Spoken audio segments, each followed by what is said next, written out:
ABCs, then the way each letter sounds, then what happens when you put those sounds together. Voila! Words! It's amazing! With children, you start with one small step. Why do I always want to start with the bigger things? Jesus tells us in Luke 16:10 that the best place to start is with one small step. Do one thing, then do the next. First, a very little, then much. Now I don't even make New Year's resolutions. I just pick 3 things I really want to grow in and write them down, so Jesus and I can work on them together, one day at a time. A little here, a little there, trusting He'll get me where He wants me to go, in His time.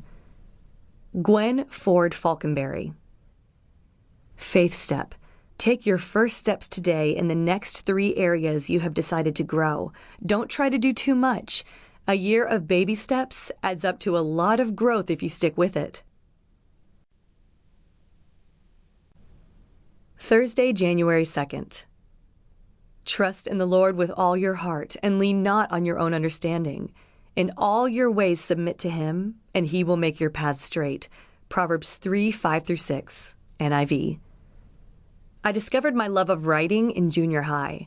I wrote stories about girls who wore purple eyeshadow and teal mascara. I was forbidden to wear eye makeup until high school. I poured all my angst into those stories. Writing became my creative outlet and safe place. Jesus has an unpredictable way of bringing our dreams full circle.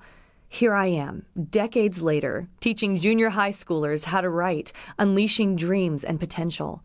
I'm offering a space of creativity along with a side of homework. I'm pretty sure that purple eyeshadow and teal mascara are a thing again. What are the odds?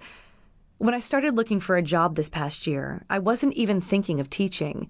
I was looking into administrative work and writing content for large companies. Jesus had other ideas. He puts us in places where we have to rely on Him, places where we know that He's in charge and that He's the only one who can get us through.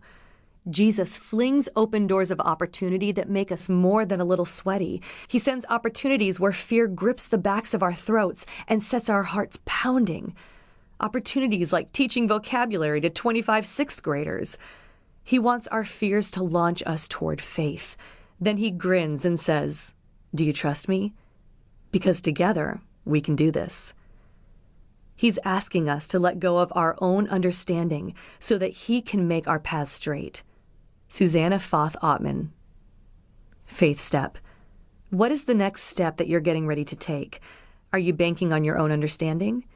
Ask Jesus to make your path straight. Listen for His leading.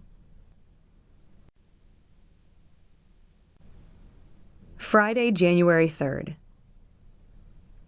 We know that we have come to know Him if we keep His commands.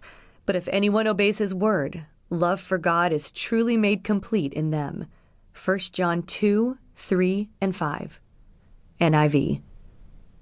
Last year, I joined a gym. I'd let too much time pass by without any regular exercise. It showed, both in my tight clothing and doctor's bills.